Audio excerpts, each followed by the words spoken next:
નમસ્કાર દર્શક મિત્રો, આપ જોઈ રહ્યા છો એનએન ન્યૂઝ. હું છું એન્કર અર્પિતા પટેલ. હવે જોઈએ અગત્યના સમાચાર.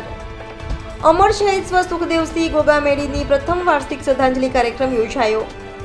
આજરોજ મહેમદાવાદ તાલુકાના ખાતરજ પંચવટી સર્કલ પાસે ક્ષત્રિય સમાજની આન બાન અને શાન અને 18 વર્ણ માટે અન્યાય માટે લડાઈ લડનાર અમર શહીદ સ્વ સુખદેવસિંહ ગોગામેડીની આજે પ્રથમ વાર્ષિક શ્રદ્ધાંજલિ કાર્યક્રમ યોજાયો હતો, જેમાં ક્ષત્રિય કરણી સેના ખેડા જિલ્લા પરિવાર અને મહેમદાવાદ તાલુકા પરિવારના સભ્યો હાજર રહ્યા હતા.